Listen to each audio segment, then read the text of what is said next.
Good afternoon, and welcome to Jumpstart's monthly webinar series. Today on The Road You're Really Driving On, Why Sales Work or Don't. I'm Tylynn Nash Howard, and I serve as the Learning Center Media Coordinator for the Union Miles neighborhood, overseeing the makerspace and supporting new businesses. Jumpstart strives to provide you with access to the knowledge and resources you need to take your small business bigger and better. Visit our website to explore some of our other educational opportunities for small businesses and other companies. Before I introduce our presenter today, a few housekeeping items. This presentation session will be 60 to 90 minutes with additional time set aside for Q&A. Our presenters may ask you to participate during the event, so please place your comments in the chat. Please make sure your responses are going to everyone, not just hosts and panelists. You may need to make this selection in the chat. You can also see the Q&A, which is a great place to put your questions as they occur to you to ensure we can address them at the end. At the end of today's session, in a follow-up email, you'll receive the slides, the recording, any additional resources relevant to the webinar, and a brief survey. We appreciate your feedback as it allows us to continue to bring in experts and entrepreneurs to teach valuable lessons. All right, without further ado, let me introduce our presenting subject matter expert today, Vic Inc. Vic is the founder and head coach at Viking Sales Consultants, a company he started after several decades of success in the business world as an entrepreneur, salesperson, business executive, and sales manager. He has worked in multiple disciplines where he has been routinely recognized as a top sales performer. He has achieved extraordinary success while constantly going against the status quo in an attempt to dispel the myths about what really makes a salesperson most effective. He is an experienced public speaker, able to attract and engage attendees at seminars, online events via his consulting business. Vic, welcome, and over to you.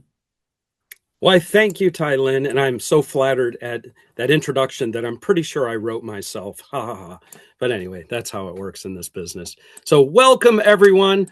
I am going to share a presentation. It is, well, I hate that word. Don't we all hate that word? It's not a presentation.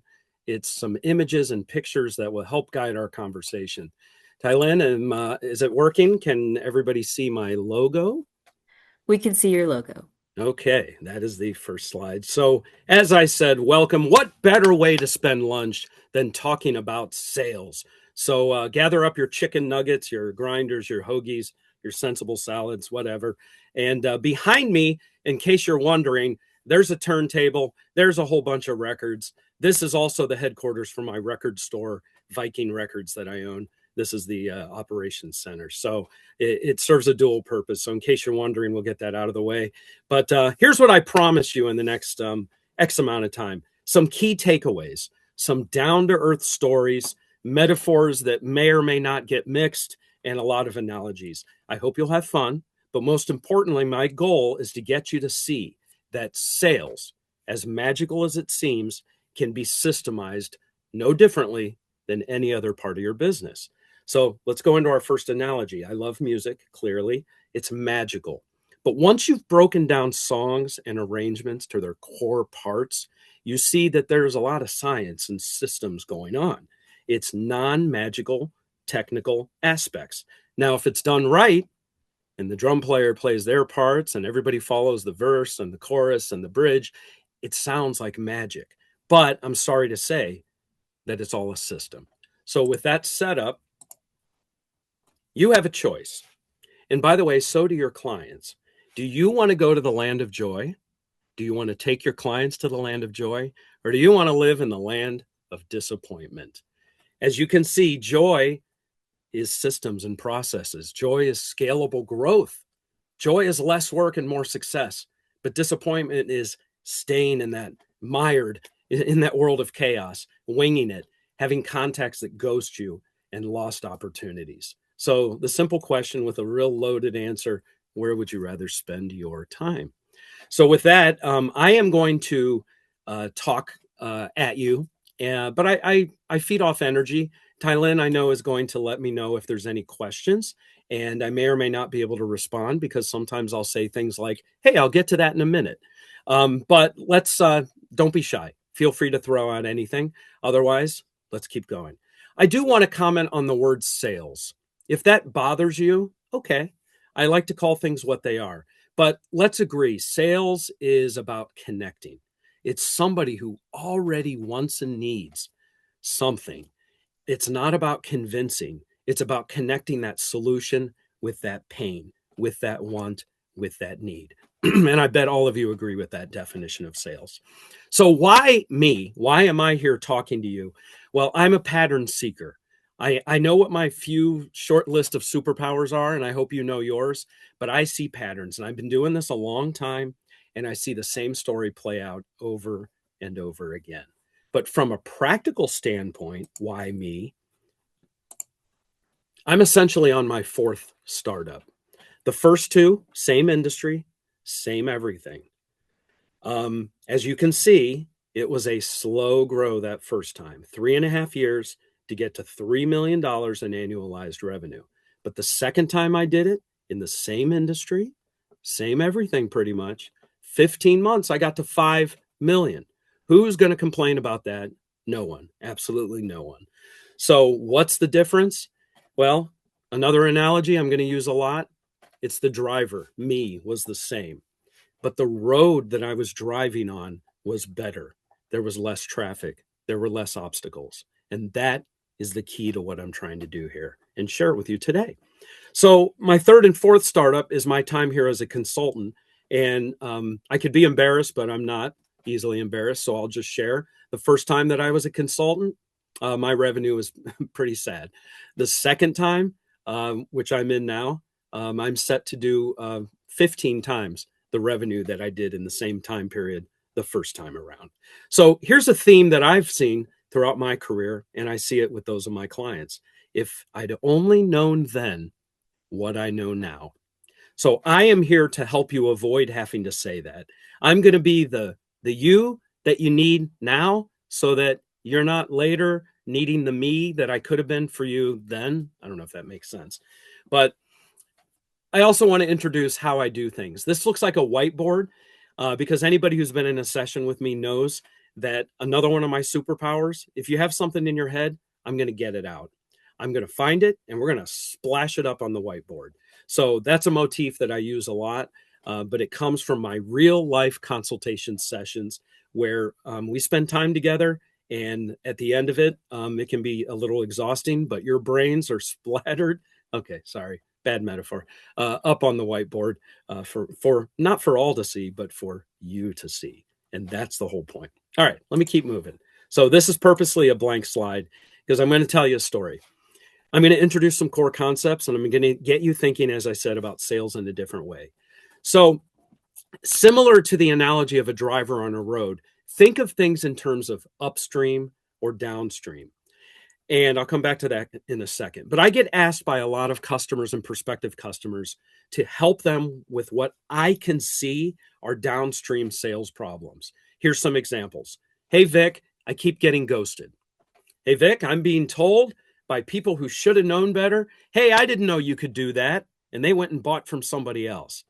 Or we already have someone that does that. So thank you, but we don't need you. Or if you're a business owner, you'll hear this. If I just hire the right person, aren't they going to figure it out? Well, back to the upstream, downstream, let me go with a simple analogy. Let's say you're a farmer with a small patch of land irrigated by a small stream. Well, one day you come out and that stream is not flowing very well and it's not right. So you're a go-getter, industrious kind of person. You start investing money and expertise into pumps and systems that are going to get that water, every bit of it, out of that little stream and up into your fields. Well, I'm the farmer on the other side of the stream. And what do? I walk 100 yards upstream and I kick out the beaver dam and the river flows again.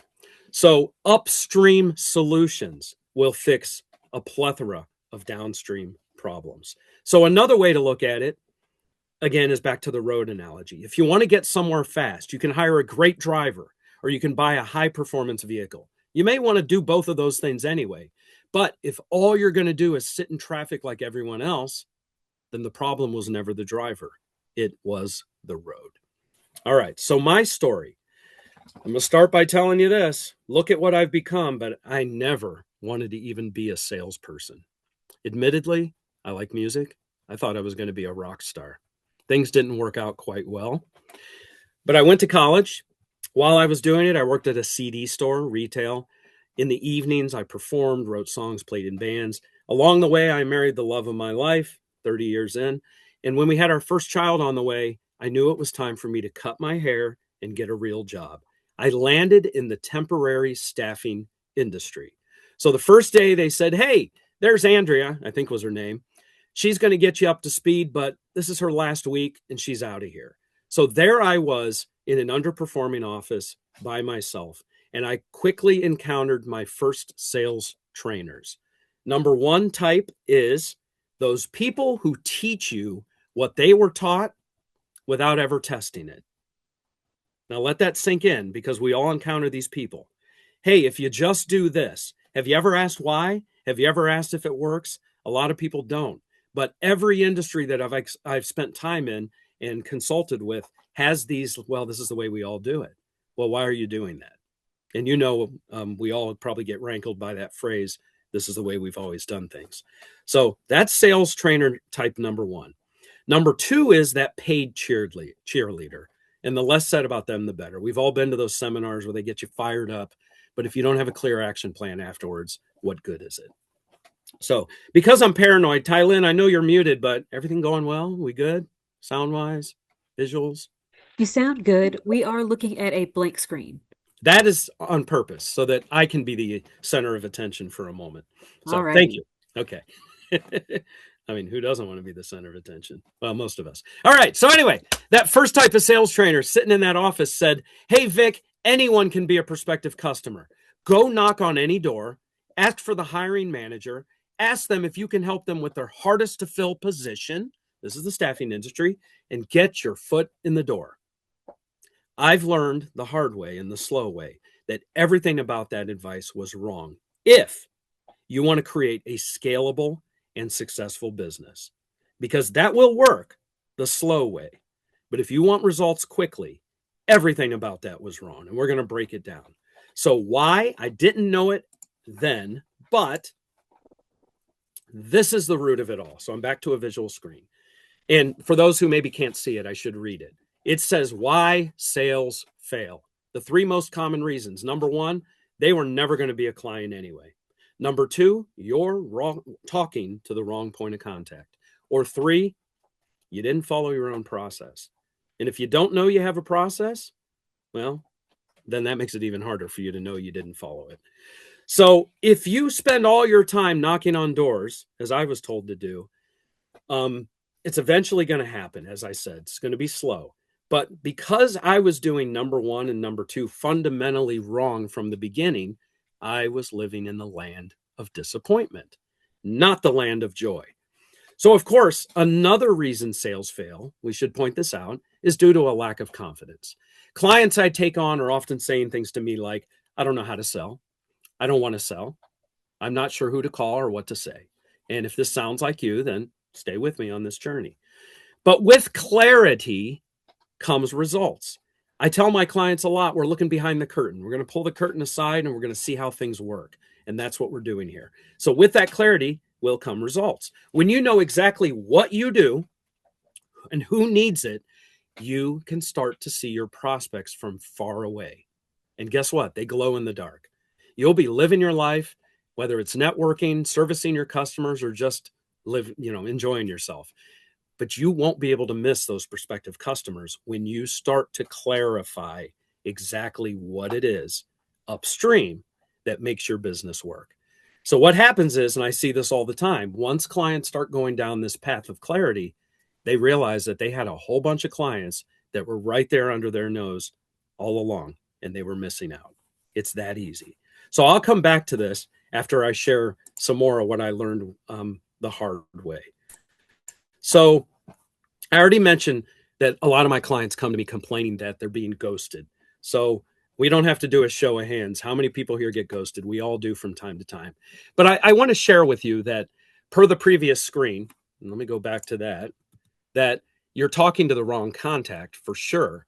But I want you to know it's not because you suck. Maybe you tried to convince them and scared them away, but it's most likely reason number three. They really, really, really, really, really, really like you. and maybe they're embarrassed per the first point, and they don't know how to tell you the news. So I just want to kind of give you that, my gift to you, that when you're getting ghosted, it's a symptom of an upstream problem. And bear with me a second. My dog wants to be a part of this presentation. All right, let's move on. We'll keep her off camera. You're just not ready for prime time, dog. Okay, so back to the story. There I was sitting in the staffing office alone, left to figure it out. Now, don't get me wrong. I had leadership. I had good mentors. But what was so frustrating that I'm sure most of you have seen is none of them seemed to be able to tell me what to do that would get results. Now, this was a franchise organization, and I don't want to trash franchisors. I've worked for lovely ones, and this was one. But the fact is, a lot of you find yourself on that journey, and a lot of you have realized early on that they expect you to figure it out. And that was the boat I was in. Because people fundamentally just can't reverse engineer their success. So even well-meaning folks who want to help often don't have that superpower to be able to say, well, here's what I did, and break it down into its components parts.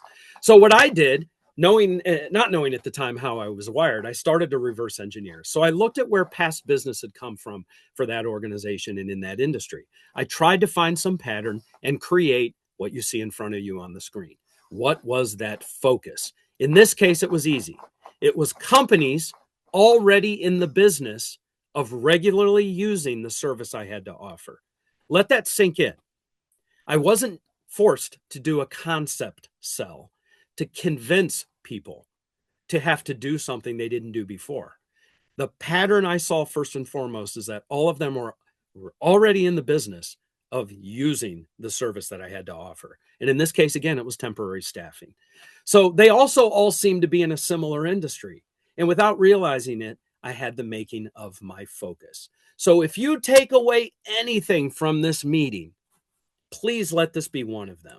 So look at what's on the screen. Do you know absolutely, positively what you offer, who benefits, and how they benefit? And what this does for you as a favor is it also makes it very clear what you do not do. Sometimes that is more useful than knowing what you do. All right, let's keep moving along. So I'm going to throw you a bone, and I hope I don't regret this. I'm not saying 100% of the time stick to your focus, and 100% of the time stick to anything that I'm going to share with you. But boy, if you can get 99% or 100%, it's just way better results.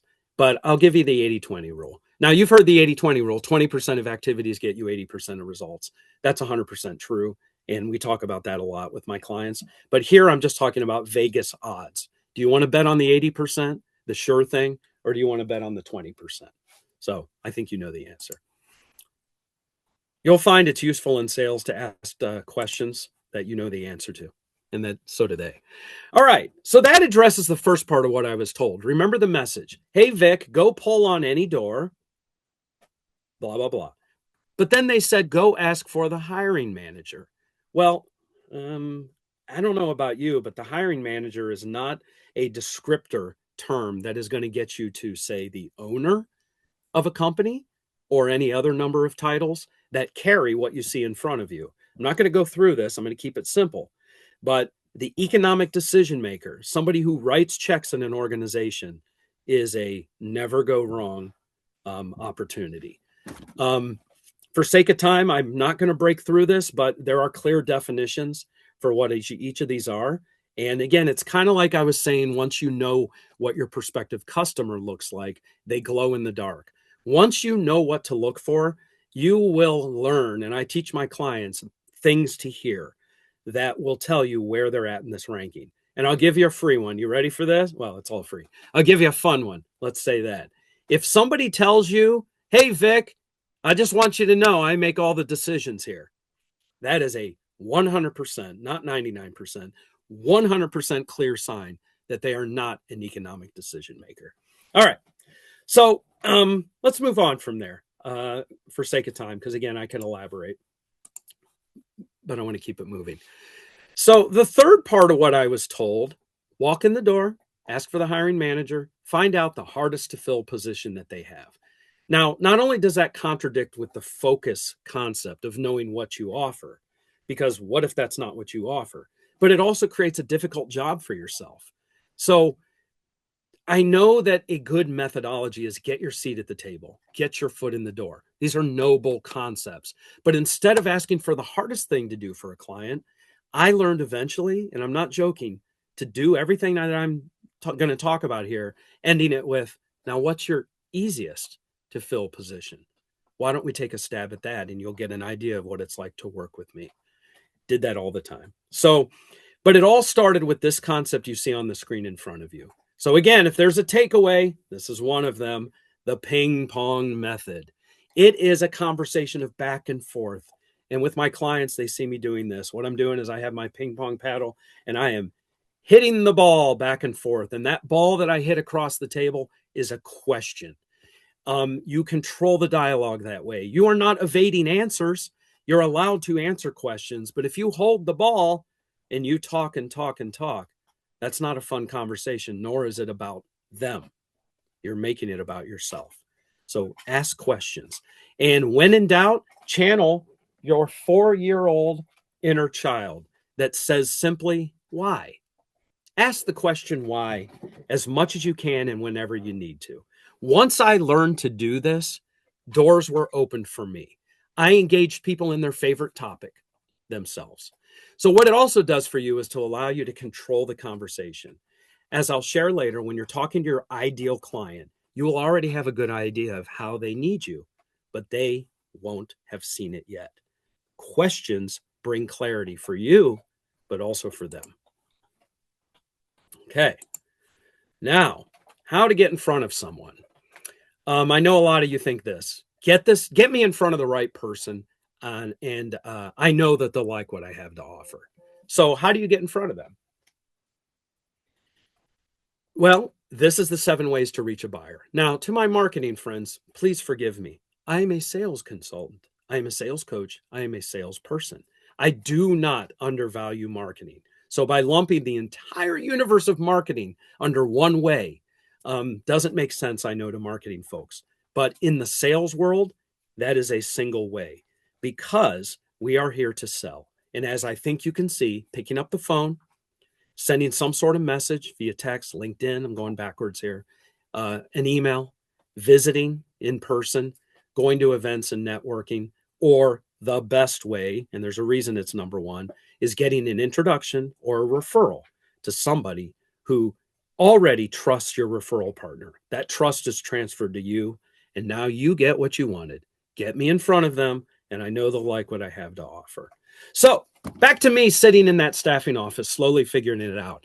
I did all these things and it was slow, but hey, I didn't have to work weekends and nights anymore. I had more time now to play around with my music.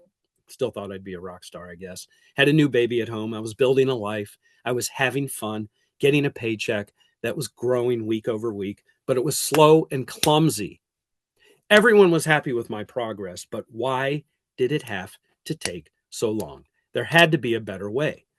But at that point, well, when I hit that $3.5 million in annualized revenue over 3 years, or 3 million in 3.5 years, I had to make a decision.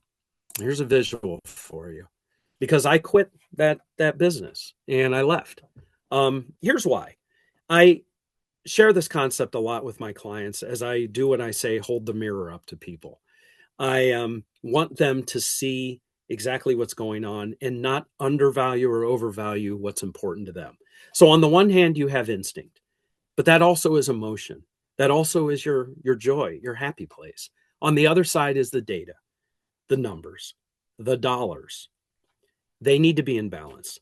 I think we all know people who have put data or even dollars before anything else. And we know people who, I don't want to undervalue doing the right thing and chasing joy. But if we're talking, and I know here I'm talking to business people, you can't go too far in that direction as well, because you need to monetize it. You need to make sure that it's going to have a return.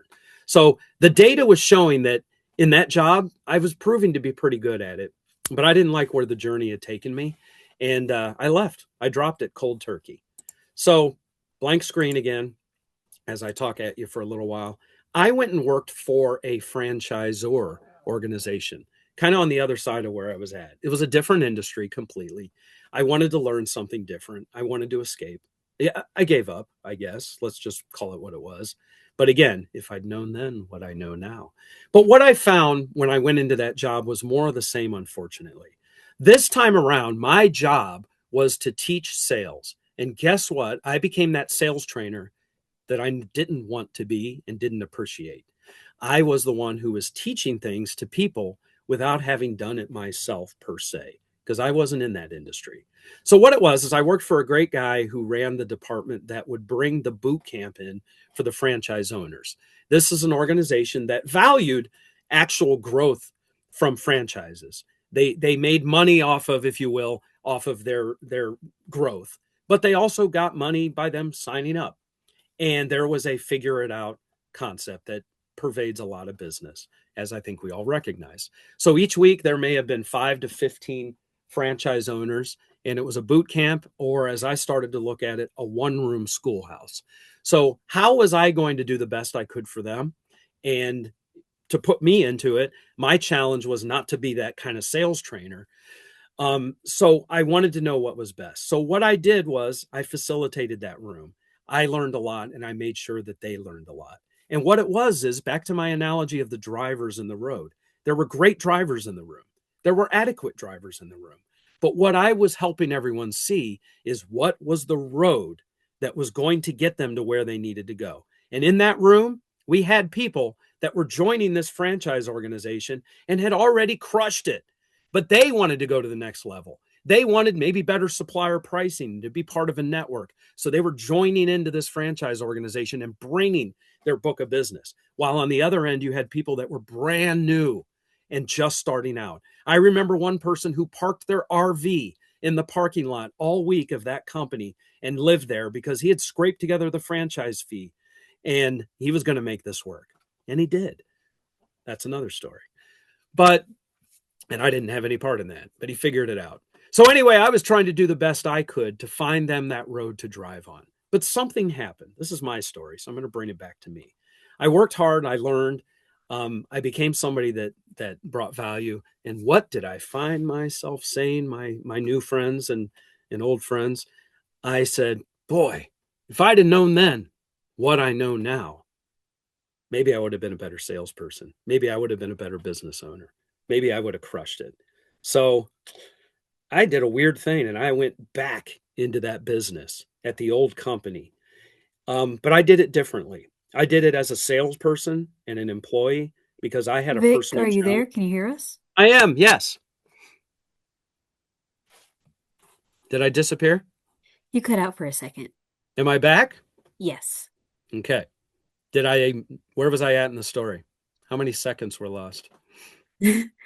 Go back about 5 seconds. Oh, it seems that may have been me. Everyone else heard everything. My apologies. Okay. All right. Well, we're moving on. I'm probably talking too much anyway. Maybe I needed that reality check. Okay. So I went back to that company as a salesperson in a different capacity, but my mission was, and the guy who decided, at that point, I think I realized I wasn't going to be a rock star, but I was a salesperson. I'm an introvert. I could go into that all day on how that has nothing to do with what you can bring to this job. But I was way out of my comfort zone. And guess what? I was determined at that point to be a salesperson. So with that, let me share something else on the screen here. No more slow and clunky. With a renewed focus, and this concept you see on the screen in front of you, I crushed it. I'll read it to you. It typically requires the same effort to sell an ideal account as it does a less than ideal account. Let that sink in. You can replace that with any other word. If your ideal is bigger is better, then it typically requires the same effort to sell a big account as it does a small account. I took that concept and I said to my team, I didn't tell them what to do, but we all agreed, let's go. And in this case, it was bigger. Bigger is better. So at that point, I didn't have equity or ownership, but I drove that business to bold new heights.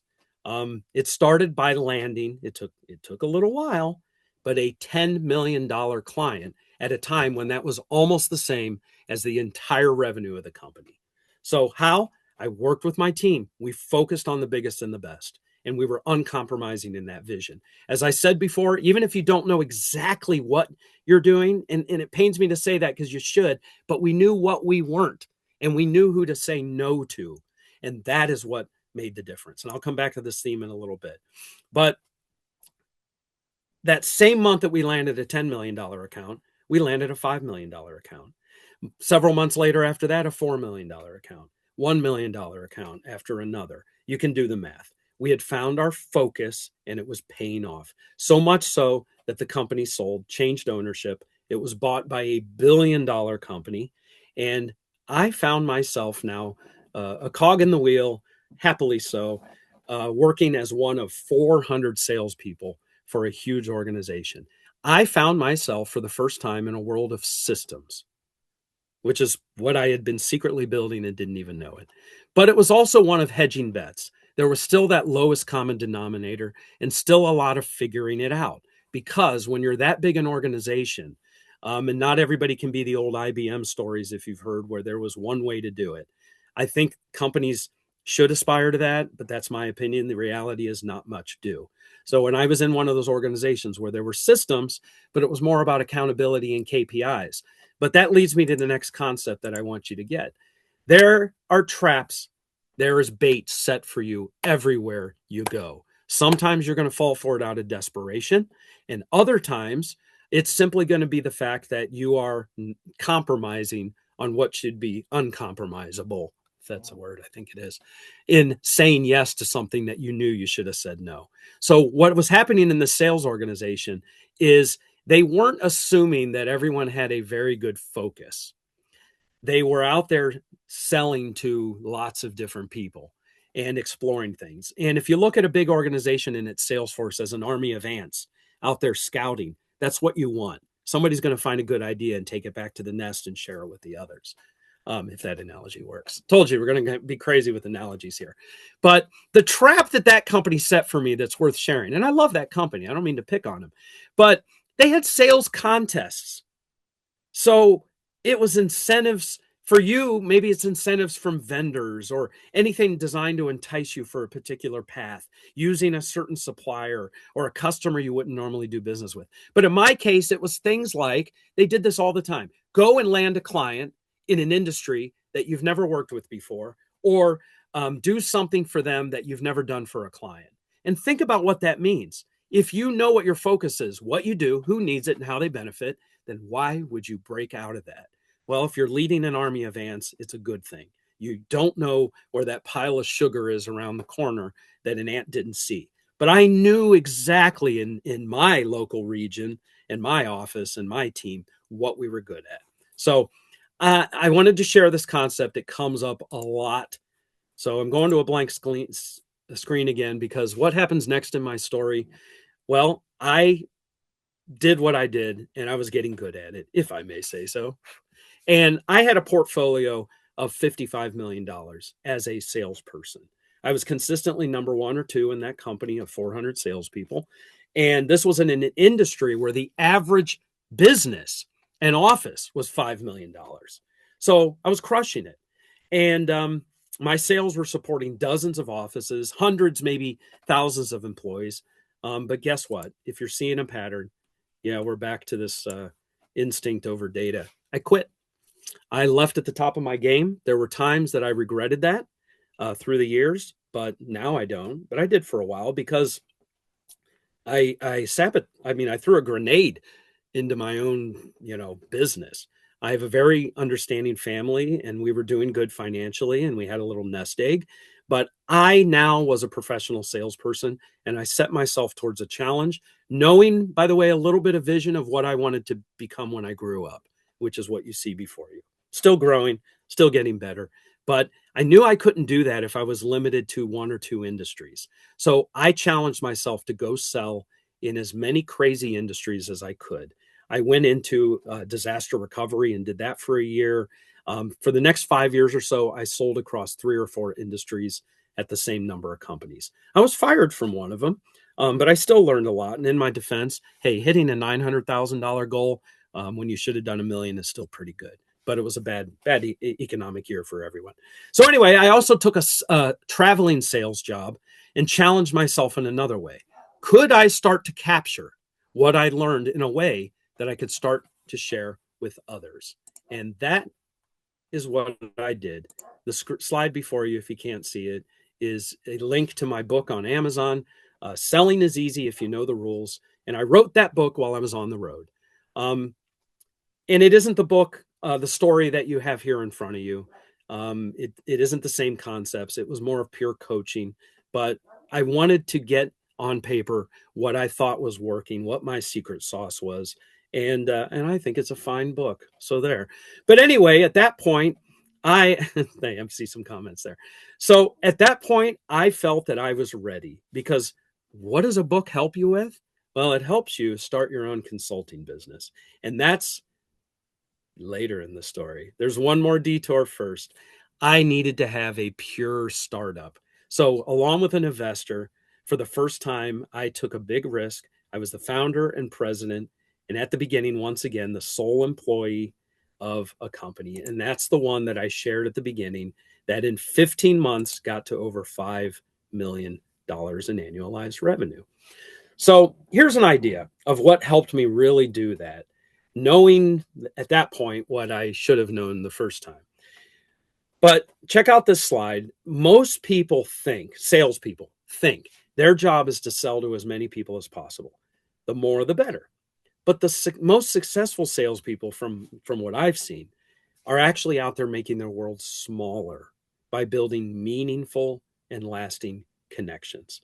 And I have a feeling, knowing some of the names who are on this call, that you subscribe to the same point of view.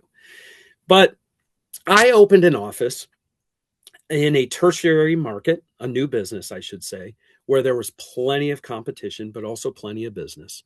To be specific, I targeted Mahoning Valley, and it was back to the staffing business. So I opened a staffing agency, a company in Mahoning Valley. I had an idea that I could start with the automotive suppliers who were out there at the time, and they were all using oodles of temporary staffing. I did my market research, and they were all supporting Lordstown at the time, that was making the Chevy Cruze. So part of my strategy, they weren't expensive.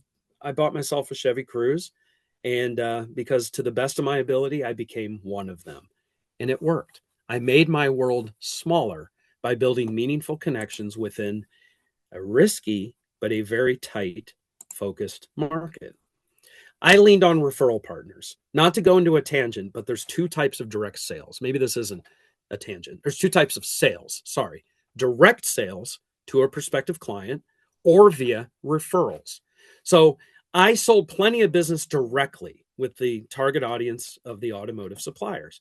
But once I had anchors to work off of, I leaned into referrals and introductions. I helped them by helping their partners. And that helped me diversify as well. It got me out of just automotive and protected my business against things beyond my control, and I grew it. And again, this all happened in a very short amount of time. But I remember landing my first clients and doing business, which in that business meant placing candidates. I didn't even have a physical office yet.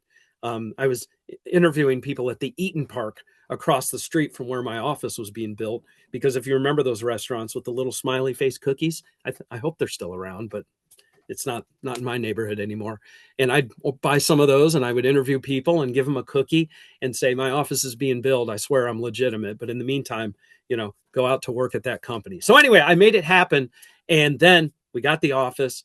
I hired staff, and while I was out there selling. So I diversified, I grew it, but something happened. And what happened is, back to another blank screen, if you're wondering, the investor noticed what I was doing and was very, very interested.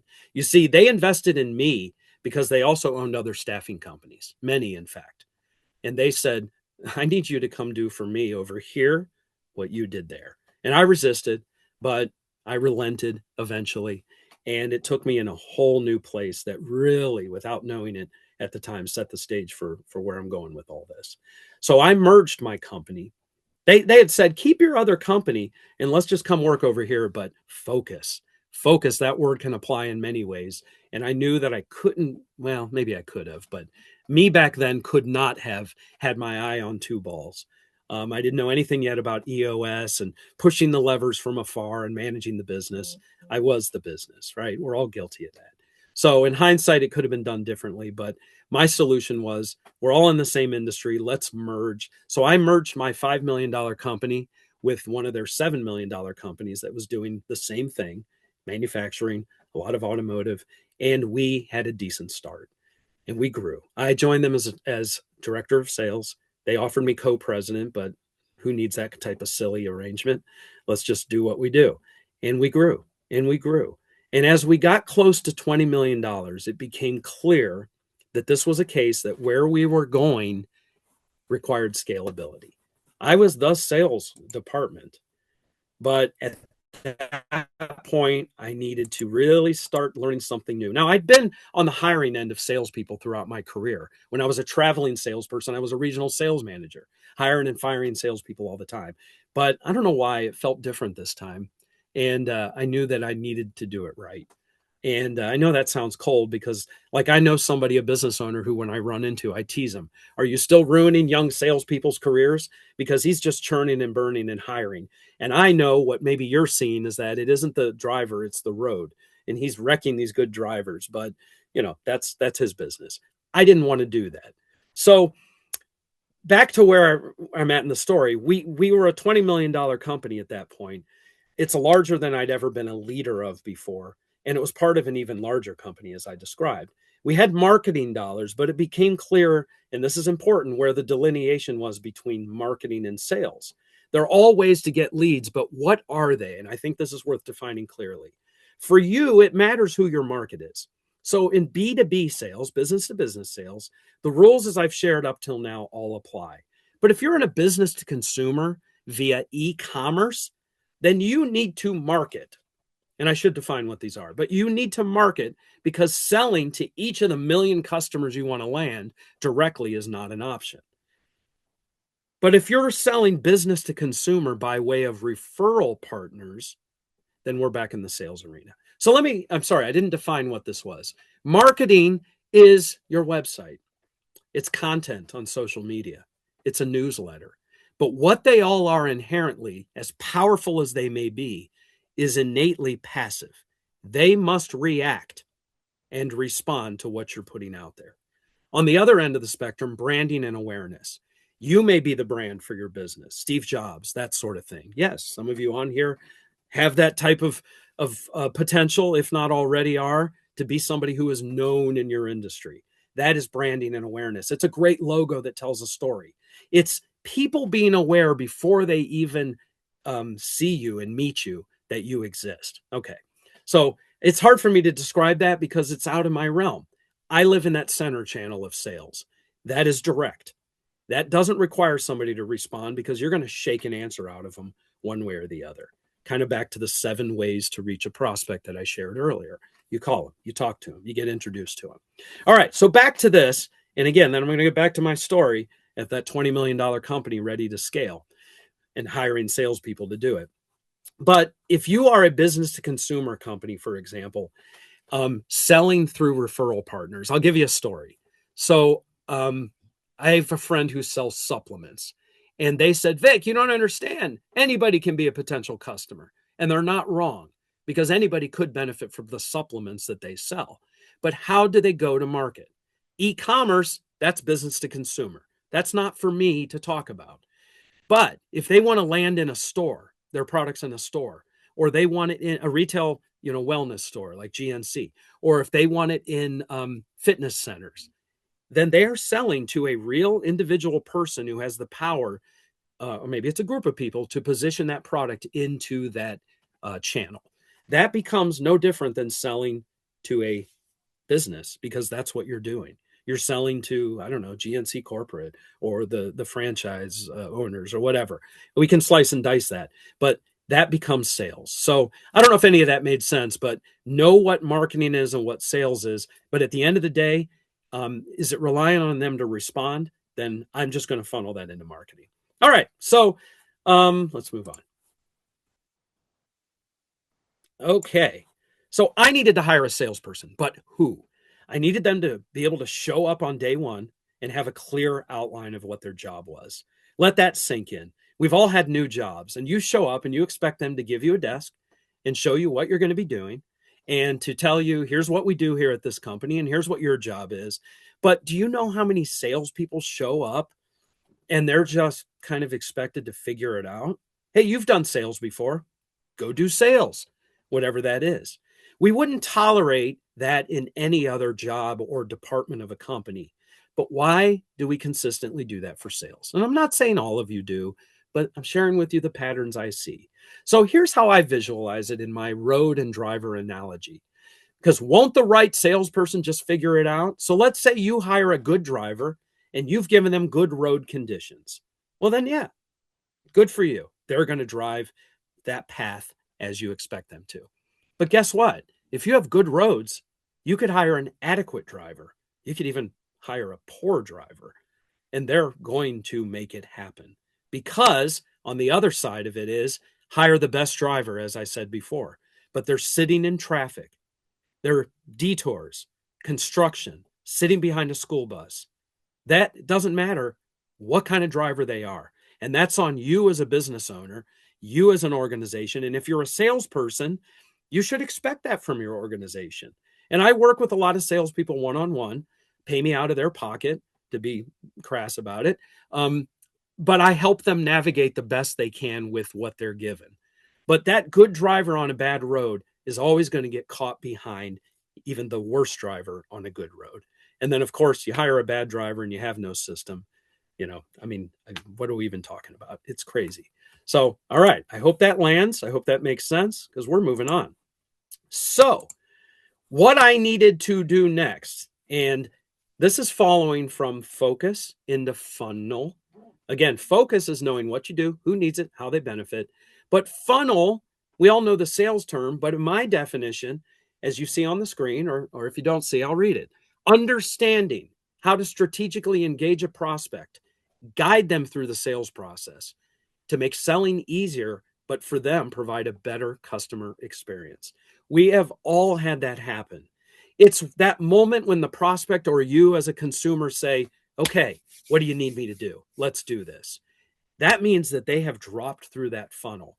And yes, there are steps and stages that you can put in your funnel that will make things drop quickly. And even if you have a 2-year sales cycle, knowing exactly where a prospect is at and what the next step is what I'm talking about. When it's unsure what's happening and you've been ghosted and you don't even know it because there's no process outlined and it's chaos, we're back to that land of disappointment. People who live in the land of joy know exactly what the goal is of each step. So, in fact, let me share the rules of the funnel. If you're visualizing, here's what I do. Here's the next thing I do with the prospect. Then I do this. Then the rules are simple. Number 1, don't skip steps. Number 2, the goal of each step is only the next step. And number 3, it's okay to combine steps. So let's take a universal example. Is you have a prospect, which means they're qualified, they meet your ideal client profile and all that stuff that's very important that I'm just going to call stuff. But you get a meeting with them. That's it for your goal. If you're talking to them and they start giving you buying signals, you should stop with, okay, we should talk. Let's schedule time to talk because that's the next step in your process. And if at that meeting, they want to do something else that derails from what your next step is, which is probably after you've done some sort of discovery and consultation, is to do some due diligence and ultimately provide them a proposal. This is different, but I think you're getting the idea for your business of where it's at. But remember this, don't skip those steps. And now we're back to the trap and taking the bait. Hey, we don't need this whole dog and pony show, will say the worst customer ever that you'll ever have. Let's just hop right to it. Yeah, I mean, there's a reason why your process works. And early on, I shared the reason sales fail. Number 1 was they were never going to be a client. That's a focus issue. Number 2, you're talking to the wrong contact. That's a focus issue. But number 3 is skipping a step in your process. That's what we're talking about here. So, all right, we're painting in broad brushstrokes some of this, and I'm trying to keep it simple. And it is simple, but there's parts to it. Go back to our music. Playing a song isn't that difficult. If your job as the bass player is to do it, play the bass along with the drummer and compliment the guitarist. But the fact is, if you do it right, boy, it sounds like something magical. A lot of mixed metaphors here. All right, let's move on. You seeing some F words? We got the focus. We got the funnel. Who doesn't like a good F word? Another one is foundation. These are tools that help move the prospects through the funnel. These need to be identified and created and utilized as part of a scalable sales model that you can hand off to others. The foundation supports the funnel and keeps the focus. Funny how that works. See my upstream, downstream? If there's a problem with your focus, it doesn't matter what tools you're using. Let's just make a better flyer. No disrespect to my marketing friends.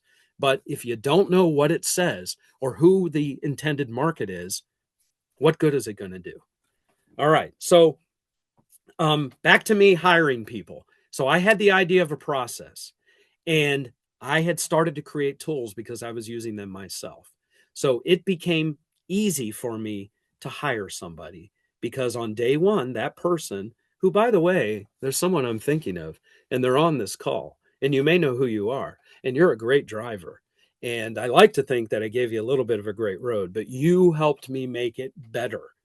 And oh boy, we crushed it. We crushed it. All right, I'll get back to that. But here's an idea of what kind of tools are standard part of a toolkit. A CRM goes without saying, but a CRM is not a funnel management tool. Funnel management tool is usually something quite visual and simple that lets you know exactly where you're at with a prospect. And as I said before, what the next step is. The 5-buyer ID map. Do you know exactly what titles? This is probably easy, and where to find the economic decision maker? Hint, they're owners. But do you know what the technical buyers look like? Those are the people who pretend to be the economic decision maker and unfortunately think they are the economic decision maker because they say things like, Vic, as I said before, I make all the decisions here. So I want you to keep that in mind, they'll tell you. But we map that out, usually for my clients and for industries by title. Even though titles vary, you can get a good idea. But a meeting guide goes back to my ping-pong conversation technique, coming up with exactly the type of questions to ask during a discovery meeting that takes them where they need to go. And I skipped. That is built off the messaging in the scripts and the email templates and all those things that, wouldn't that be nice to have? Yeah, this is what I help my clients build. But you don't need me. You can do it yourself. And pretty soon, when I wrap up my story, we're going to walk through that, and then we'll be kind of at the end of our time. The attack plan, taking the 7 ways and putting it into usually a 10-step plan to systemize, okay, let's go chase that ideal client. And then guess what? I don't know if I made this clear, but you have an ideal client profile, but you also have an ideal referral partner profile. And most of you should be getting business from referral partners. I know some people I meet who get almost all their business from referrals, but have never asked for business from a referral partner. Wow, if you shifted that into from marketing passive into sales active, and you made referral partnerships your focus and built a profile around that and built a funnel to engage referral partners, well, let me tell you about my friend who sells Medicare, because he can go sell to every 64-and-a-half-year-old, 65-year-old, and 80-year-old out there, or he can find people that are sitting in key positions where, get this, if he helps the referral partner by helping their clients, everyone wins. I mean, I just defined it. That's win-win-win. So that person really doubled down in their last season, Medicare enrollment season, and focused on their referral partners, who then went out and did most of the work for them. Didn't take away from the direct selling activities, but it sure did complement, and it could replace in some business models. All right. Hope I'm not getting all over the place. So, all right. Meeting guide. I mentioned that, and I just want to briefly define what an ideal meeting guide looks like. What I'm talking about is not winging it in a meeting. It's walking into a meeting and not kicking yourself later by saying, man, I wish I would have asked about that. Or why didn't I talk about that? Well, if you're thinking that, then systemize it. I don't care if it's on the back of a napkin at first, but you should have an idea. We'll call it a guide, right, for the meeting. But I have clients and myself that systemize that to the nth degree, maybe too much. But hey, the fact is, when I hired my sales team, and I will get back to that, I guess, they killed it. They killed it. The great drivers and the adequate drivers, because they had a good road. So a meeting guide flow goes like this. It only works if you have a focus and a funnel and that ping pong conversation technique down. But because you're very good at what you do, everyone in this call I know is good at what they do, and you talk to the right people, you see the need. Remember, they glow in the dark. You will see the need way before they do. And unfortunately, the bait we all take a lot is to start selling to them. You know what you need? If you find yourself thinking that, you're skipping a step. You are selling on that first need. It's a need, want conversion. You see the need. Now you must get them to see the same need. And that's sometimes not easy, because what are they going to say? Yeah, we're good. Everything's fine. I already got somebody that does what you do. Okay. So let me take an example from this was conversation I had this morning. Let's say you're an MSP, an IT provider. A lot of you in the room have IT companies. Maybe you are IT companies, and you're keeping the machines running. Remember, your ideal customer doesn't is somebody who probably already uses an MSP, if that's who you are. So when you see somebody that uses that, and let's say you're networking, hey, do you have an MSP? Yeah, we have one of those. You guys are all the same. Yeah. Well, now ask them a question that see if it gets somewhere, and it could be a question like, how do you handle when there's downtime? Now, a great correct answer is, I don't know, we almost never have downtime. All right, good. Doesn't mean they don't need you, but at least that's not the top pain. But let's say that they say, I mean, we handle it the usual way. Now you get to see how screwed up their idea of normal is. They're living in the land of disappointment and don't even know it. And they say things like, I mean, when it happens, which is like, how often does that happen, you say, with your ping pong paddle? I mean, 3 or 4 times a week. Oh my gosh. I mean, it's no big deal. Sometimes it's just 5 minutes in the middle of an important webinar with hundreds of people, but, no big deal. That's normal, right? You have to get them to see that that's not normal. And then if your differentiator, let's say, is something like you can get help because you are one phone call away. And when they call, somebody's readily available and you know who you're going to get. Something like that could be a strong differentiator for a company like that. Then you are going to ask questions that gets to that. Okay, so you're able to pick up the phone and call somebody? Well, I mean, we have to put in a ticket, which is weird because our internet's down. And okay, so you see where I'm going with this. Ask questions to get them to see the need, then convert it to a want. But don't forget the funnel concept. You don't then start selling. You say, we should talk, because your goal is to get a prospect to a meeting, and then you can talk to them. So we're back to the meeting guide. When you're in front of them at the meeting guide, this is what you're trying to do. Get them to see the need more clearly and understand. Maybe they don't need you, but if they need you, get them to see that they need you, and then find a way to convert that to a want. You're not being manipulative. You're not convincing anybody to do anything. You're fulfilling a need. All right. So a standard meeting agenda, by the way, if I'm not on a tangent, is when you show up to that meeting, build a rapport, recap. Hey, when I ran into you, you had said that, you have downtime 3 or 4 times a week, blah, blah, blah. But you're going to ask questions to identify that current state. And then that's the land of disappointment, perhaps. And then talk about that ideal state. And you're going to ask questions that zero in on that pain. I wish you didn't have to, but you do. And then you're going to ask questions that spotlight the benefits. Wouldn't life be better if? And then you are going to present and share case studies. You're not going to sell and tell them what you can do for them. Tell them how other people just like them benefited from a service or a product offering like this, which just happens to be what you offer. All right, I'm going to move on. So now I think I've gone off track and I didn't finish the question or the story. Or did I enough? We scaled that business, yada, yada, yada, hired salespeople, good drivers, adequate drivers. All right, we're moving on. So I had mentioned before the 10-step attack plan. So I don't know, that doesn't feel like it fits in there. But at some point after that last company, when I hired those, I just yada, yada the sales growth. But we took that company to different levels. And that was when I said, hey, maybe I know enough now that there's something I could be doing for others. And I started Viking Sales Consultants. I'm 28 years in with business to business sales experience, plus almost a decade of retail. I've done the math and I think I'm at $500 million. And boy, maybe I can get to $1 billion before I'm done. But that's a lot of sales growth. And I mean, humility aside, I guess this is my time to share.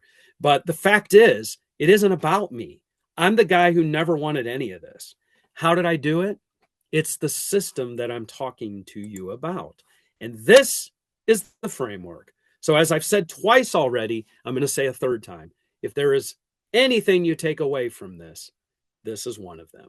4 F words, my gift to you, maybe 5, framework, but it's the 4F framework. Focus.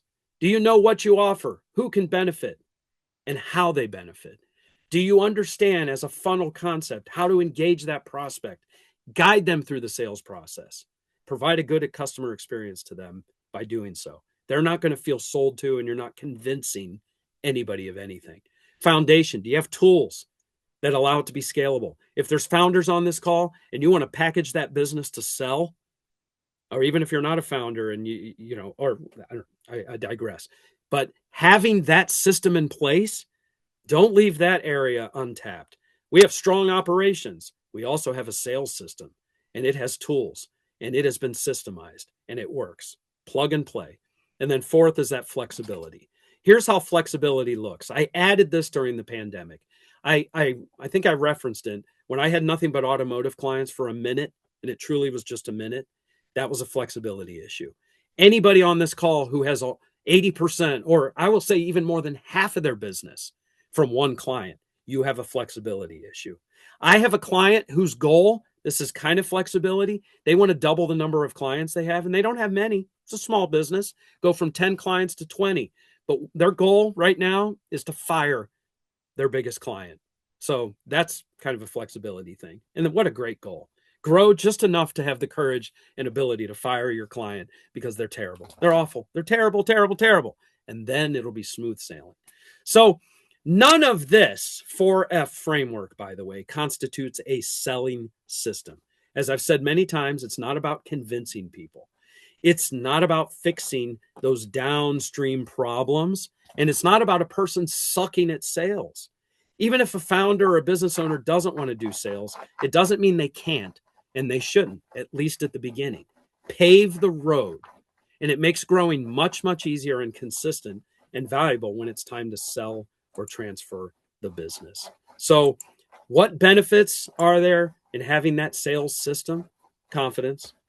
Number 1. Vic, I suck at sales. No, you don't. No, you don't. Clarity. Understanding that glow in the dark concept.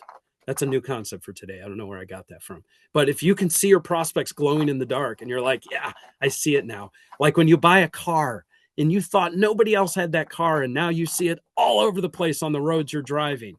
That's an example of where your clarity is there. Now you're seeing things you didn't see before. I promise you, when you have a sales system, the whole world looks different. You're able to punch in and punch out of sales. Next session, we're going to zero in on how to make sales happen even on your worst days. I had the cold flu going around for the last week. I still made sales happen because I was able to punch in and punch out, which leads me to the next bullet point. It's gimmicky sounding, but you should be able to strategize, if not do your sales in 15 minutes a day. Now, there may be time involved with an hour-long discovery meeting and networking event, but the real gist of the sales should be simple when you have the clarity, and it gets results. It brings revenue, profits, growth, and most importantly for most of you here, it creates that scalable and maybe sellable business model. So, all right, we're winding down, but as I help my clients, this isn't a sales pitch. I want you, if you go do it yourself, you have to first identify the framework and build the system. Then you systemize it by identifying the tools, implement the tools. You have to coach to it, maximize the growth, go back, track, fine tune it, and then find the scalability that's built in. And as it all started, you have a choice. Do you want to live in the land of joy, or do you want to live in the land of disappointment? All right. I think time-wise, I had a few more things, but they're kind of just continuing off of what we're already doing. So, Tylin, maybe I haven't had a chance to slow down and take a breath and look at what's going on, message and question-wise, but maybe it's Q&A time. All righty. We don't have any questions yet, but we can give everyone a few seconds to type any questions into the chat or the Q&A. Okay. And if not, if people have a little bit of more time, I have some advanced things I can cover. But let's see what comes up.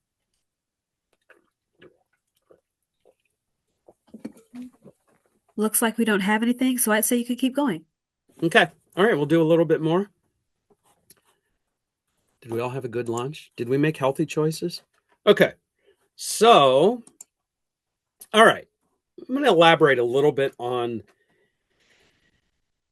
Thank you. I see some of the comments. Thank you all for being here. As people go, and I know not all of you are going to have all the time in the world to be here, but thank you very, very much. And we're doing this again next week at the same time, and we'll dive into some advanced and different topics. All right. So if you know your focus, then you know who your ideal client is. They glow in the dark, as I've been saying. That's your ICP.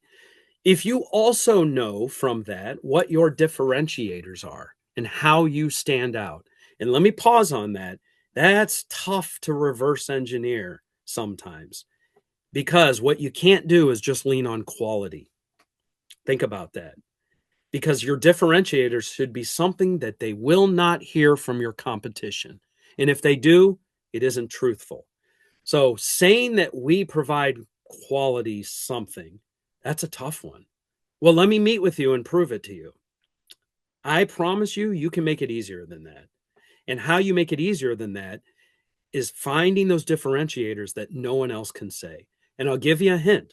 Sometimes it's what you think is a weakness. It's very common for me to work with a new client or meet a founder or owner of a company who says, yeah, Vic, you don't understand though. And they list to me their weaknesses. Those are all strengths if you look at it the right way. And you kind of have to. Example, a client of mine who's a one-person company. I kind of alluded to this before. That could be a weakness. But the differentiator that it created is when you call us, start talking big, the royal we, when you call us, you know who you're going to get. And how many clients in his space want that? Now, we're not kicking the can down the road because as that business scales, and it is and will to a big degree, there are other people in the team. Notice how it was worded. It wasn't when you call, you get me. It was when you, or did I say that? What it should be is when you call, you know who you're going to get. Because that is something that if you truly believe in that as a differentiator, you can carry with you to any size company and you build around it. That's the clarity I'm talking about. So now let's take that as an example. If that's your differentiator, one of them, and you should have, my experience is you have 3 to 5 to 5 to 7. And I'm saying because 3 to 5 is ideal, but some people go a little farther. And it depends. If you're traveling in that blue ocean space, if you're not familiar with that marketing concept, you have a new product and a new offering, and you're sitting in the middle of the ocean, and it's not shark infested waters like the rest of us live in with lots of competitors, and you're just floating out there on your own. You may have a lot of differentiators because it's unique territory. But most of us were lucky. And I was in the staffing industry. My God, nobody wanted to talk to us. Hi, I'm from staffing, click, hang up. So what you have to do, and this is where I'm going with this, know your differentiators, and then that writes your messaging. That becomes the questions to ask. As I did in my little mock role play before, when that owner I'm speaking of runs into somebody, if they can fish for that pain of, man, I just never know who I'm going to get on the phone or who's going to respond, or they don't know my business, any of that, the solution is my client. That being able to say, well, when you call us, you know who you're going to get, and you're on a first name basis. So the differentiators write your messaging, your questions to ask. And that is what to say to get them to see the fit. And then guess what? That leads right into the benefits to the client. I don't have to elaborate, but think about the pains that are solved and how you can go back and forth upstream and downstream through this dynamic of letting that customer see that the root of their problems were they just needed to work with a company where they can be on a first name basis with the people who are going to be supporting them. So I know this is one example, but boy, when you have 5 differentiators, you have a menu of options. And learning those is not that hard. And I call it messaging, but it's a script. Sometimes it's just, a little role playing. And now I know I'm going to territory people don't like, but you keep it simple and it isn't that difficult. But the benefits to the clients, and I'm going to go one other level. I said that there was an advanced thing. If you can ask questions and deliver messaging to your clients that not only helps them, but helps their customers, oh, you are in a whole new space now. Not only are you showing them that you care about them and you care about the future of their business and care about the things they care about, and you took the time to understand that, I mean, right there, I could probably stop. That's enough. Just like in school, if you showed up every day, you probably already are a B student. A little extra effort and you're an A student. That's how it is at work. And we all know that. We all hear our superstars on this call, right? And we worked with those people that were not doing even the basics. You do the basics, you're already winning. So the basics should be, hey, client, tell me about your business. Tell me what is a win to you. What do you need? And then here's the super advanced level. If you make a sale, okay, that's a win. Good for you and your company. But if you can make a sale that meets the needs of the customer and achieves the wants that you took the time to learn, that's win-win. But the third win, oh my, can you help their customers, their employees, their community? And sometimes it's all three. Sometimes it's one of those things that is that business owner's, thought du jour. Right? There's a soup of the day, but there's also who am I talking to today? Because last week they were all about this, and now they're all about this. And it's all important. And your job is to keep up and is to make sure that you care enough. And this isn't manipulative or fake. I want you to care. You all care. That's why you're here on this call. You want to be better. And we all want to help our customers. But has it occurred to you that helping your customers' customers is what your customer wants? Helping your customers' employees is what your customer wants, and helping your customers' community missions, whatever that may be, is what they really want? I know you've all thought of this. Systemize it. Make it part of the way that you do sales. So I also add this back to the same imagery. You know the focus, you know your differentiators, who you help, how you stand out. The questions are written from the differentiators. The conclusion inevitably is we should talk, right? And then the benefits. Unfortunately, this is not negative, but it all comes down to a fear versus a fear of missing out. Just keep that in mind. I always have to point this out. Even the most positive of us, and I like to think that I'm one of them, finds that you have to drill down with that ping pong paddle in your hands, asking questions, going, yeah, but, and you just keep relentlessly getting them to live that pain of where they're at today, perhaps. Yeah, I know. And you're going, I'm sorry. I'm just learning. But they're in a painful place. And that's the fear, because then the fear of missing out perhaps enters into where they want to go. And maybe it's like, I don't know, will that help me? So there's a concept in there that we can flesh out when we have more time. But I want you to know that you have to spend time in it's not a negative area, but you're not doing yourself or your clients a service. You're doing them a disservice if you don't understand what their pains really are and get them to wallow in it for a minute or two so that you can then say, here's what life could be like.